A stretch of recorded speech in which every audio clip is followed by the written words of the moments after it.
kitabil karim wa huwa asdaqul qailin. A'udzu billahi minasyaitonir rajim. Bismillahirrahmanirrahim. Ya ayyuhalladzina amanu taqullaha haqqa tuqatih wa la tamutunna illa wa antum muslimun. Wahai orang-orang yang beriman, bertakwalah kalian kepada Allah dengan sebenar-benarnya takwa, dan janganlah kalian mati kecuali dalam keadaan beragama Islam. Wa qala idzan bismillahirrahmanirrahim. Ya ayyuhalladzina amanu dukhulu fis silmi kaffatan wa la tattabi'u khutuwatis syaitan innahu lakum aduwwum mubin.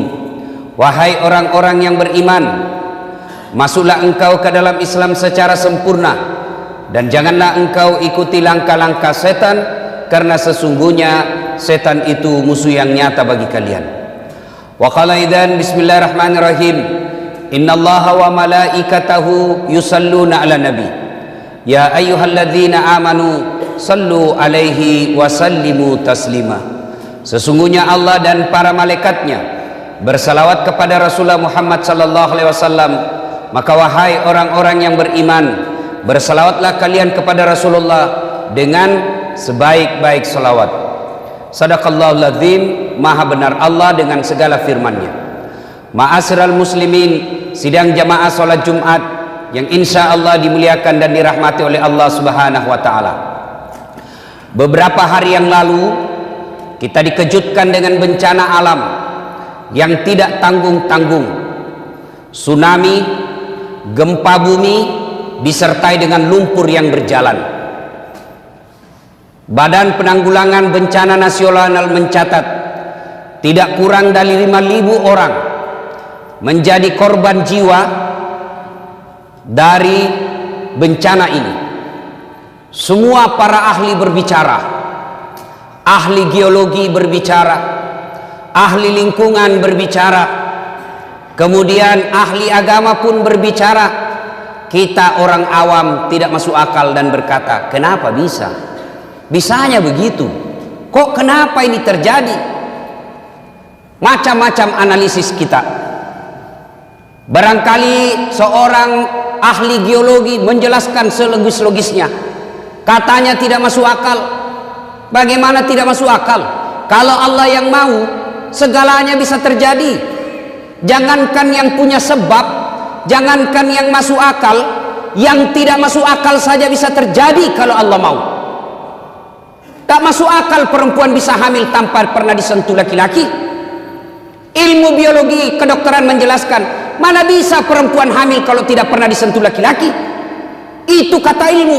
Tapi kalau Allah yang mau, Siti Maryam, wanita suci, tidak pernah disentuh laki-laki, hamil melahirkan Isa alaihissalam. Tak masuk akal. Kalau Allah mau, terjadi. Mana bisa bergempa? Kita orang Sulawesi Selatan rasa aman. Kenapa? Para ahli geologi berkata Sulawesi masih jauh. Bos, biar masih jauh kata manusia. Kalau Allah mau, nah goncang-goncang sedikit mati kita. Tidak ada istilah. Nah kalau begitu, saya tidak membahas masalah ini. Kenapa bisa terjadi? Karena dalam Al-Quran, musibah, bencana, gempa dan sejenisnya tidak akan terjadi kecuali diundang. Bahasa agamanya, bahasa Qur'annya, musibah itu datang karena diundang oleh manusia. Apa penyebab datangnya musibah? Saya tidak bahas melalui ilmu teknologi, tapi saya mencoba memperjelaskannya dari Al-Quran sebagai sumber ilmu pengetahuan umat Islam. Ini tidak ada hubungan dengan geologi. Ini hanya pedoman buat orang beriman. Kalau Bapak percaya berarti Bapak termasuk orang beriman. Kalau Bapak bilang tidak ada hubungannya berarti Bapak pura-pura beriman. Apa landasannya? Silahkan buka Al-Quran, surah Al-Imran ayat 112.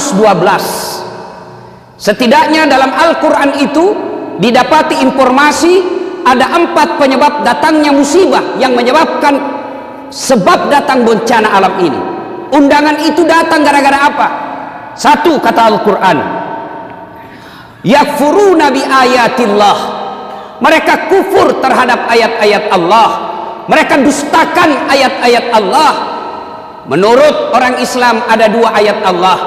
ayat tertulis dan ayat tercipta. Ayat tertulis Al-Quranul Karim, ayat tercipta lingkungan alam. Bagaimana sikap manusia khususnya bangsa Indonesia terhadap ayat-ayat Allah? Coba ngaku beriman, ngaku ketuhanan yang Maha Esa, bahkan ditulis, dideklarasikan dalam Undang-Undang Dasar Republik Indonesia. Konstitusi kita mengakui, dengan rahmat Allah yang Maha Kuasa, atas berkat rahmat Allah kita merdeka. Tapi apa kelakuan bangsa Indonesia? Azan, pembacaan ayat suci di Quran dianggap mengganggu. Coba Al-Quran, katanya kita umat beragama, katanya kita percaya kepada Tuhan yang Maha Esa. Kok bisa-bisanya pengajian mengganggumu? Kok bisa-bisanya suara azan membuat kau risih? Gimana Allah tidak marah? Hasilnya bilang, kan ditahu itu jadwal. Namanya juga jangan terlalu keras. Ya namanya panggilan pasti dikeras. Allahu Akbar, Allahu Akbar. Ya namanya panggilan pasti dikeraskan. Kalau dikecilkan, bukan namanya panggilan Pak, si bicie. Dasar dipanggil. Dasar. Nah, itu baku bici namanya itu. Apabila kufur terhadap ayat-ayat Allah, maka itu salah satu penyebab datangnya undangan musibah. Nah, berikutnya itu ayat Quran. Kalau ayat yang tercipta, mari kita lihat perlakuan kita terhadap sumber daya alam kita. Dihabisi tanpa ada perbaikan. Saya kalau perjalanan Pak, dari Balikpapan ke Bontang, dari Balikpapan ke Sangatta, Kalimantan Timur, dari pinggir jalan kita lihat hijau. Tetapi kita naik di atas pesawat, habis gundul hutan kita. Dan anehnya, siapa yang menikmati? Bukan masyarakat Indonesia. Siapa yang menikmati? Orang dari luar negeri. Di mana Allah tidak marah? Kita punya sumber daya alam melimpah, tapi siapa yang menikmati? Orang-orang kaya yang tertentu saja di Indonesia, dan berlebihan caranya menikmatinya. Nah, kalau ini ya tunggu mi, tajam nih, calon aku buang nih. Yang kedua, penyebab menurut surah Al-Imran, wa yaqtuluna anbiya'i bighairi haq. Mereka membunuh nabi secara tidak hak. Nah, bila mahasiswaku di UNHAS, bagaimana caranya membunuh nabi Ustaz? Nah, tidak ada nabi. Secara fisik kita tidak akan membunuh nabi lagi sekarang. Tapi apa cara kita membunuh nabi? Sunnah-sunnahnya kita bunuh.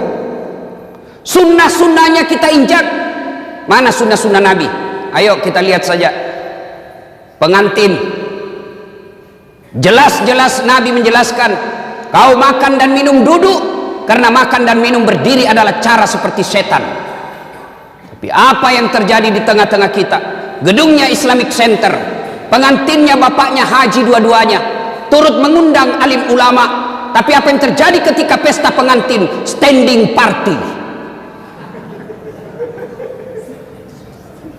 Dan kita bangga dengan itu. Pantas sunnah-sunnah Nabi kita injak-injak. Masih berkaitan dengan pengantin. Ini riolo ugie, mangkasae, masiri kiko anak tak sibau rane. Malu kita kalau anak kita belum menikah sama laki-laki. Tapi apa, lihat Pak, tinggi sekolahnya bapaknya, profesor doktor bapaknya, tokoh masyarakat bapaknya. Kita lihat undangan pengantinnya, belum ijab kabul anaknya sudah baku peluk fotonya di undangannya. Jangan lihat Pak, yang mengundang tinggi sekolahnya, tokoh masyarakat, disegani, terpopuler di satu kampung. Tapi lihat undangan pengantinnya anaknya, belum pi ijab kabul sudah baku peluk, dikasih bodoh-bodoh sama fotografer. Ya maju-maju kok sedikit.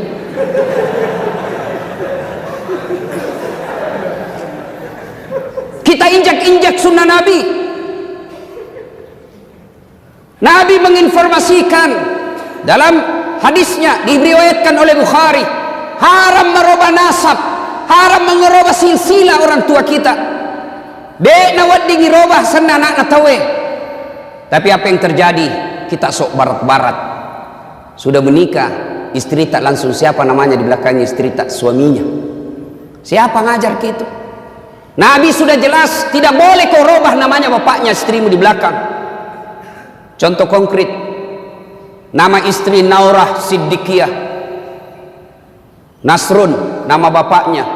Begitu setelah menikah suaminya Das'at Latif, berubah namanya Naurah Siddiqiyah Das'at Latif. Padahal tidak boleh. Kenapa? Naurah Siddiqiyah bukan anak saya, tapi istri saya. Coba, Matandre itu Sikolana, tinggi jabatannya, tapi begitu sudah menikah, namanya istrinya naganti. Apa pernah kita dengar Rasulullah mengganti nama istrinya Khadijah Muhammad? Tidak, Khadijah tetap disebut Khadijah binti Khuwailid, Aisyah binti Abu Bakar Siddiq. Sunnah-sunnah Nabi kita injak-injak. Kalau ada yang tidak melaksanakan sunnah, atau ada orang yang melaksanakan sunnah, kita anggap kampungan. Kita lihat saudara kita yang agak naik-naik celananya sedikit, dibilang apa? Banjir di Kapang. Ada saudara kita memelihara jenggotnya karena cintanya kepada sunnah, apa dia bilang? Dede lewat-lewat naso alim. Apabila sunnah-sunnah Nabi kita injak-injak, tunggu azab Allah akan datang. Wa yaqtuluna anbiya'i bighairi haq. Yang ketiga, yang akan menyebabkan turunnya bencana alam. Wa kanu yaqtadun. Mereka telah melampaui batas. Terlewat-lewat nih Pak. Lihat lagi Pak. Agama Islam mengajarkan amar ma'ruf nahi mungkar. Dan siapa yang punya tugas? Ulama, para muballigh. Tapi bagaimana kelakuan kita terhadap ulama? Bagaimana kelakuan kita kepada mereka yang melaksanakan amar ma'ruf? Mereka yang tulis la ilaha illallah dianggap teroris. Mereka yang menulis la ilaha illallah dianggap anti NKRI. Masa kalimat tiada Tuhan selain Allah kita takut? Dan siapa yang lakukan itu? Orang Islam sendiri. Anda yang lakukan kriminalisasi itu bukan non-muslim, orang non-Islam, kita masih bisa tolerir. Kenapa? Tidak mengerti. Islam sendiri solatnya selalu mengucapkan la ilaha illallah, tapi takut dengan kalimat Allah, takut kalimat tauhid. Gimana caranya? Disebut terlewat-lewat. Mana ada kasihan itu ulama pegang senjata? Mana ada itu ulama mengajarkan rongrong NKRI? Yang justru kita teror adalah yang mengajarkan amar ma'ruf nahi mungkar. Tapi para koruptor, coba kita lihat kelakuan negara terhadap koruptor. Saudi Arabia, koruptornya pancung, potong tangannya, potong kepalanya. Di Indonesia apa yang terjadi? Koruptor potong masa tahanan. Ini kan keterlaluan namanya. Terlewat-lewat mako. Marah Allah. Dan yang keempat, penyebab turunnya musibah di muka bumi ini, kata Allah menurut Al-Imran ayat 112, dzalika bima adzau, mereka berbuat zalim secara terang-terangan. Mereka berbuat dosa secara terang-terangan. Sekarang dosa sudah tidak dianggap lagi sesuatu malu. Beberapa kali saya masuk warung kopi karena ajak teman saya ngajak, oke lah, nanti dibilang ki sombong kalau diajak tidak datang. Saya datang, miris hati saya. Kok ada Bugis Makassar, budaya kita siri, budaya kita Matandre siri, kok ada perempuan tidak malu-malunya merokok di depan umum. Yang membuat saya miris, merokok di depan umum karena dia pakai jilbab. Dan itu kita anggap biasa. Kita sudah terlewat-lewat. Kita orang Bugis Makassar, Makunraye Ipakalepi, Makunraye Matandre onronna. Tapi kok bisa-bisanya pakai jilbab dengan rapi di depan laki-laki, orang banyak meliriknya, dia santai dan merasa tidak malu merokok di depan umum pakai jilbab. Ini yang disebut zalika bima adzau. Mereka berbuat zalim secara terang-terangan.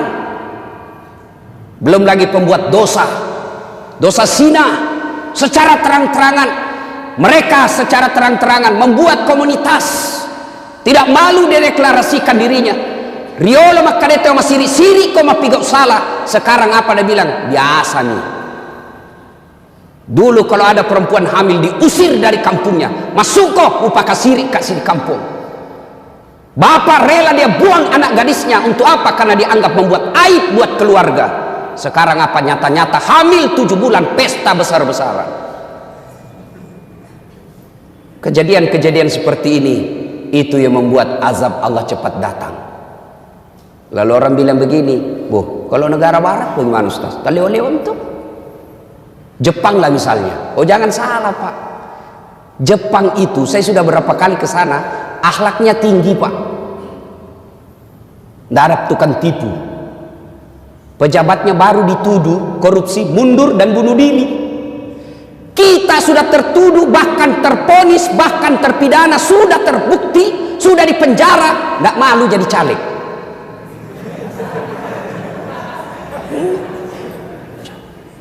Apalagi kita lihat negara kita, bandingkan negara Eropa, barangkali yang banyak dosanya dibanding Indonesia. Oh, jangan salah Pak, mereka banyak dosanya tapi cerdas, punya teknologi yang bisa mengantisipasi bencana alam. Beberapa saat yang lalu ketika terjadi angin taifun di Jepang, saya ada di sana Pak. Saya mau khotbah Jumat di sana. Mereka tidak panik. Kenapa? Mereka punya teknologi. Sebelum terjadi, 24 jam sebelum terjadi, di handphonenya sudah dia tahu angin itu sudah di sini sekarang. Lagi sekian jam sampai di lokasi kita. Apa di Indonesia?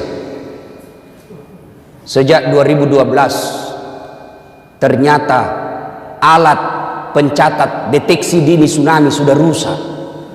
Sejak 2012 baru kita kasih tahu Ki. Kalau begini negara kita, jangan salah. Na'udzubillah min zalik. Mudah-mudahan kejadian di Palu, Donggala, Sigi menjadi pelajaran buat kita semua.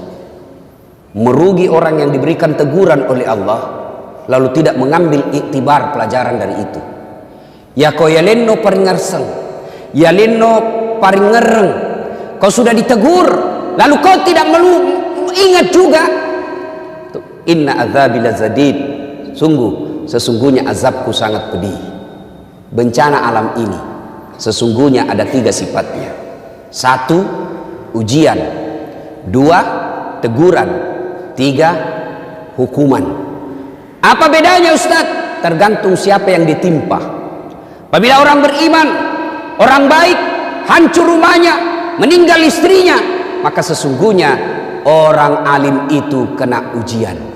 Namanya ujian mau naik pangkat, namanya ujian mau naik kelas. Anak-anak mahasiswa kalau mau jadi sarjana tentu menulis skripsi berat. Kenapa? Anda mau mendapat gelar sarjana. Ujian. Yang kedua, teguran. Siapa mereka yang ditegur? Orang baik yang berbuat salah. Orang baik yang berbuat salah, dia yang sholat, dia juga yang korupsi. Dia yang rajin sedekah, dia juga yang makan barang haram. Dia yang juga amar ma'ruf, dia juga yang melakukan kemungkaran. Ditegur, mari ngeraku, kembali ke jalan yang lurus. Yang ketiga, hukuman. Siapa mereka? Orang kafir, pembuat dosa, durjana, maksiat, tidak pernah berbuat baik. Kena hukuman. Sesungguhnya dia bukan dicoba, tapi dia dihukum panjar dunia.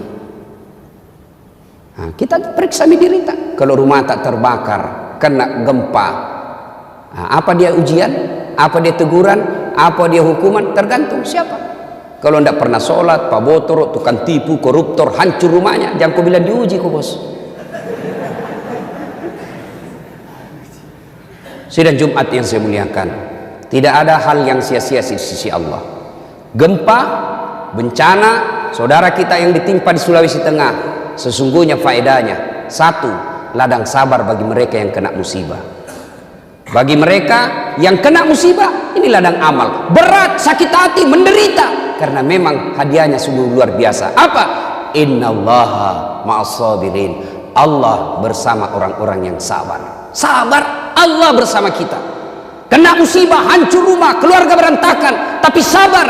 Dia hanya mengucapkan innalillahi wa inna ilaihi rajiun. Segalanya datang dari Allah, segalanya akan kembali kepada Allah. Saya sabar, maka hadiahmu apa?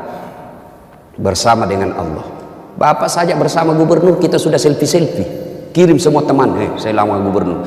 Ini bersama dengan Allah. Yang kedua, hikmah dari ini kita mengambil sisi positifnya. Introspeksi diri buat bangsa Indonesia. Mari ngerak kok bos, aja entar liwat-liwat. Dan yang ketiga, bagi kita yang tidak kena seperti orang di Makassar ini, apa faedahnya? Faedahnya adalah uji kesetiakawanan sosial. Mana itu yang teriak-teriak selama ini, saya NKRI, saya Pancasila. Buktikan itu. Dengan cara apa? Mari gotong royong membantu mereka. Ladang amal buat kita untuk toleran, untuk saling tolong menolong, membantu mereka meringankan bebannya. Setidaknya bantu mereka dengan doa, setidaknya bantu mereka dengan sangka baik. Mudah-mudahan ada manfaat.